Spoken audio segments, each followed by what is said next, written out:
How to balance yin and yang energy in your life. Guys, today I want to go over how you can balance the masculine and feminine energies in your life. Now, obviously for men, you're usually going to have more masculine in your life, but you definitely need to introduce some feminine energy to balance that out. And the same goes in the other direction for women. So I'm going to be going over how you can do that a little bit more to bring more of that balance into your life. Because again, if you're doing it from a toxic place or you have too much of one and not enough of the other, you'll be out of balance. It will lead to chaos, a bunch of different things. So that's coming up next. Hi there, welcome to HeartSpace. My name is Dave if you're new to the channel, and we're releasing videos every single day to help you live life more in your way on this channel, which means helping you live a more fulfilled life, teaching you things like the law of attraction, things like this, difference between yin and yang energy, how to bring balance into your life, how to reduce stress, all of these different things. And so if that sounds good to you, if that's what you want more of in your life, make sure you hit that subscribe button and bell icon so you don't miss any videos that we release. Now, today I want to talk about yin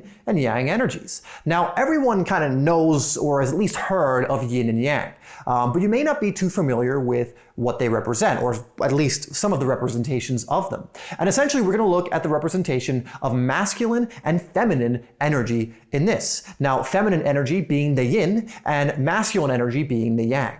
Now, masculine and feminine energy are interesting because it's coming from this dualistic perspective where you need one and you can't have one without the other. You know, all of these calls for we need more feminine energy or we need more divine masculine energy or whatever it is, and you need it like black or white, like one over the other, just doesn't work because they both require each other.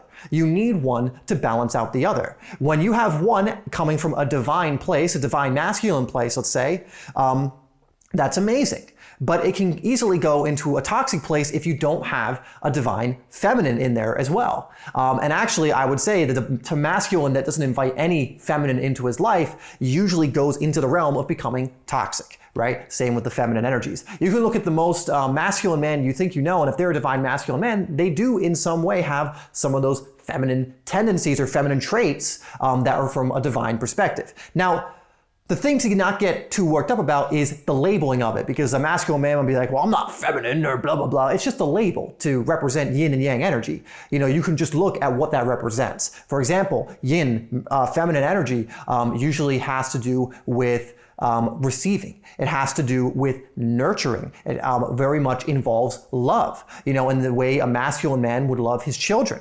You know, or would be a protector, which is also masculine energy, but that comes from a loving place of the people he cares about, right? So there's still that yin energy involved in there. So don't get too worked up about the rhetoric and be like, oh, well, it means this, you know, it's okay.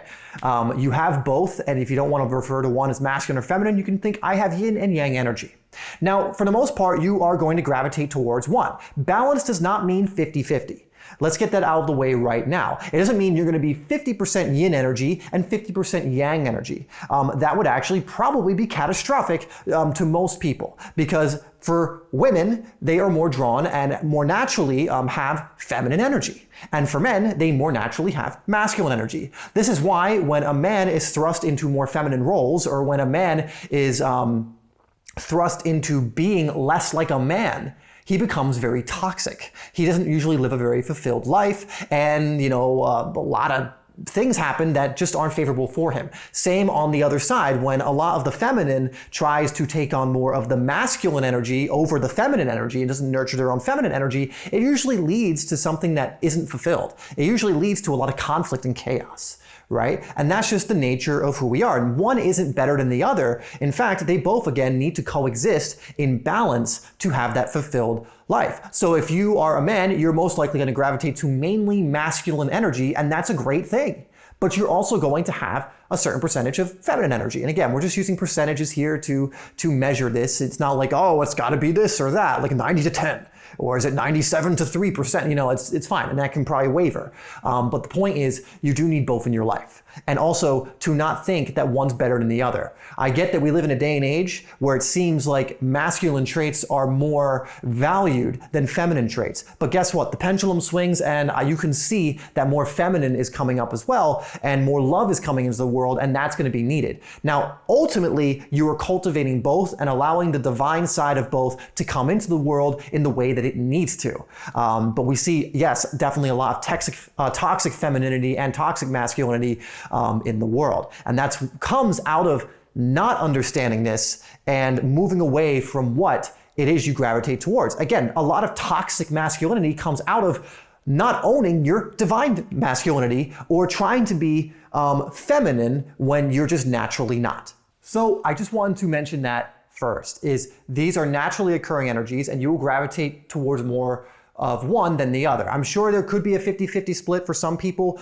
but for the most part, men are going to be majority in the masculine energy or drawn to the masculine energy or operate better, more naturally from the masculine energy, and women for the most part are going to, again, operate more naturally from the divine feminine energy and bring in these other things. So the way I want you to look at it, because I've been saying that you need both, and I think a lot, there's all this talk now where like one, maybe toxic masculinity has been dominating or toxic femininity has been, coming up or whatever. And so it's like, oh, we need all of the other now, or we need all of feminine energy and all masculine energy and screw the other because look where the other has brought us. But again, this is going from extremes. It's not that one wouldn't produce amazing results if balanced out with the other. And it's also, I think we value one over the other, which is kind of silly because all are needed. We need the masculine and we need the feminine. We need the people who are feminine to be stepping into their divine femininity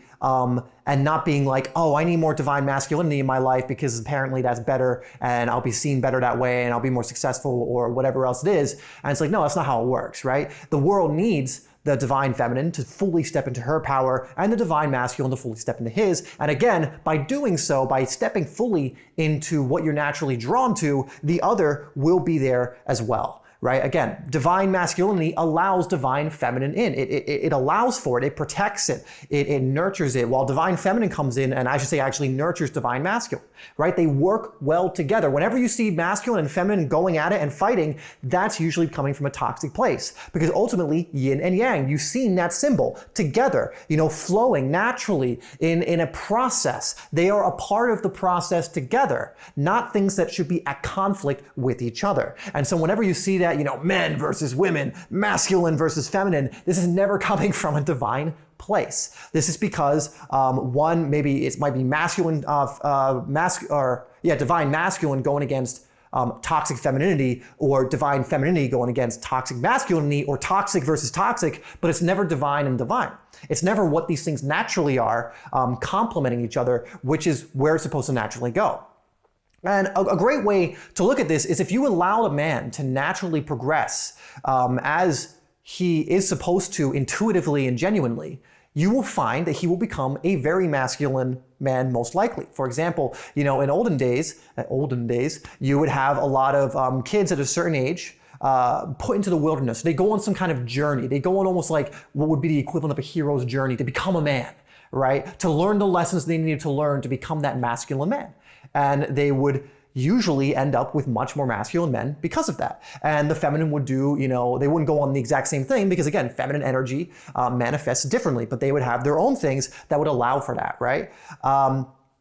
And so when you don't allow for that energy to be cultivated naturally, that's when you start having the toxic side of the energy appear. Again, you don't have, and I can only speak really mainly from the man's perspective, being a man, I've not had an experience of being a woman, so it's quite hard to really do that. I can only give my observations. But from a man's perspective, we don't have that kind of ritual anymore where we go off and we do something to, show us, like our elders come in and be like, we're going to show you how to access this divine masculinity. We're going to show you how to be a strong man who can protect the tribe, right? Who can help those who cannot protect themselves as well, nurture their side, not feel like they're in danger, to be able to protect, to be able to provide, to be able to do all these different things, right?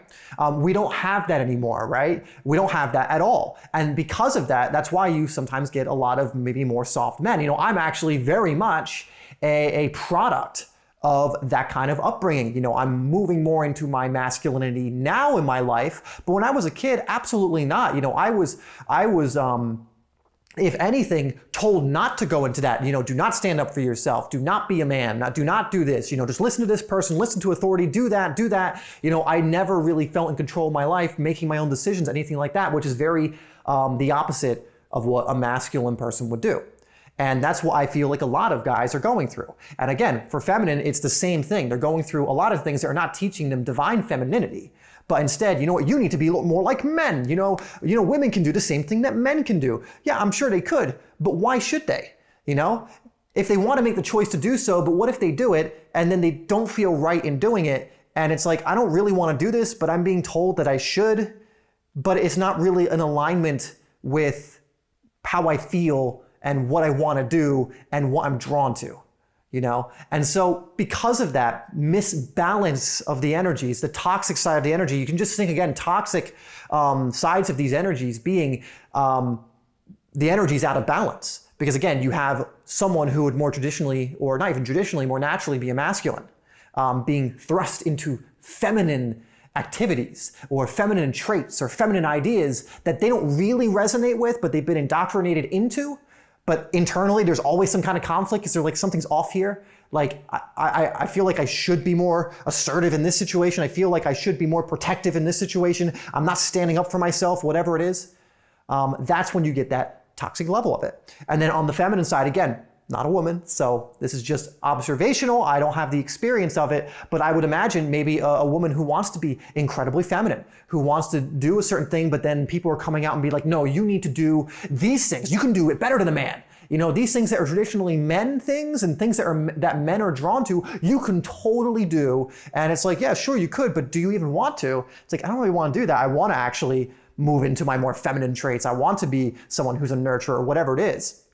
But they're pushed into those different gender roles that they might not even be drawn to. Now, again, there's always anomalies. There's going to be women who might just want to do that, and men who want to be more feminine. You know, for example, you might get a lot of gay men who are more feminine. You get gay men who are masculine too. But there's always going to be exceptions as well. We're talking about it's definitely a generalization at the moment.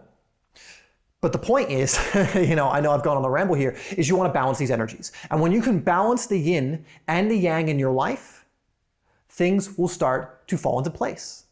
And so for men, what I would implore you to do is start to explore your divine masculine more and more and more. Start doing the things that make you feel more like a man.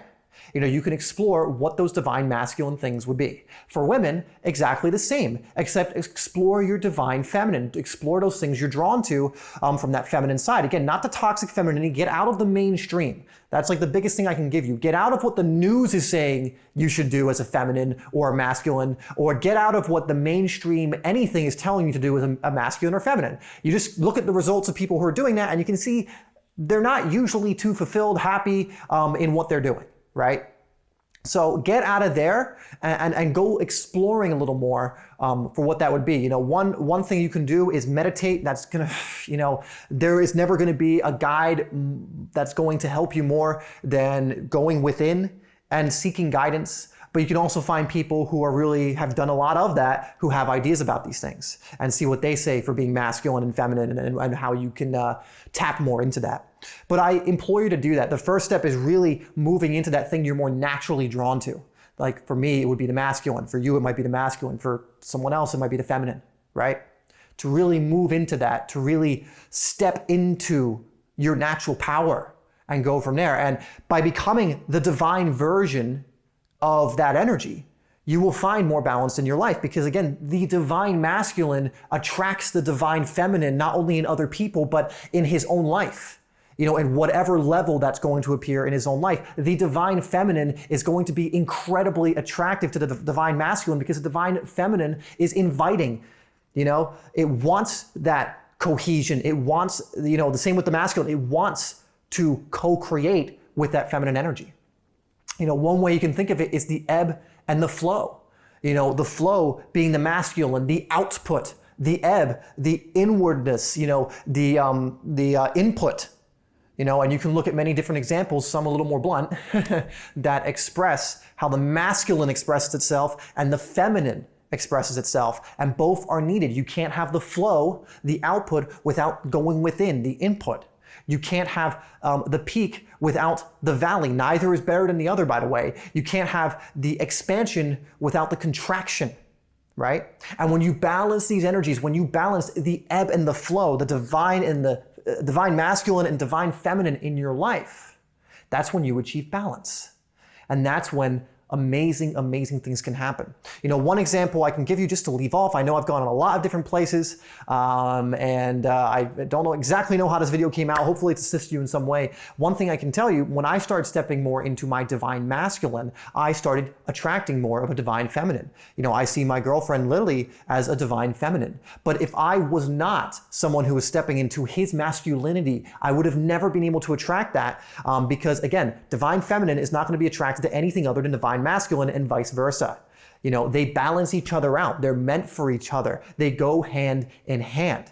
So for those of you, for example, that want to attract a certain relationship with a divine, you know, masculine, feminine, you know, a pure one, a good one that's not toxic, you need to look at yourself first and go, well, how can I step into my divine, whichever one it is for you more, right? So if you're a female, how can I step more into my divine feminine that becomes the invitation for the divine masculine? And then if you're a male, how can I step into my divine masculine that will recognize the divine feminine and seek out the divine feminine? So for relationships, that's something that's very important, because again, I couldn't imagine being with someone who is toxic. You know, like sometimes I look at certain relationships and I go like, I don't know how certain people do it. I don't know how that guy stays in that one, that girl stays in that one. Of course, I don't have all the details, but sometimes it's quite apparent. And for relationships, being able to recognize the divine masculine, divine feminine, and natural, and like the story, if you go back to how me and my girlfriend met, it's just like one of those synchronistic, like again, just drawn to each other's stories that was so effortless. And that's what can happen when you combine those two, right? And our life is freaking amazing. You know, I love my life so much because we have that balance, because I have me coming to the table with the divine masculine and her coming to the table with the divine feminine. And I just gotta tell you, you know, magic happens, you know, in the center of that when the two are flowing, ebbing and flowing together. Anyway, guys, I'm gonna leave it off there. Hopefully this has been beneficial to you. This is, I know, a touchy subject. I'm sure there are going to be people who don't agree with everything I say, especially if it's people who are more hooked into the mainstream. But whatever, you know, it's what I feel, it's what I believe at this current moment in time. So I'm not going to shy away from it. Anyway, thank you so much for tuning into the video. I hope you've enjoyed. I hope you got something out of it. As always, I love you. You know, start inviting that divine masculine or divine feminine into your life, and I will see you in the next one.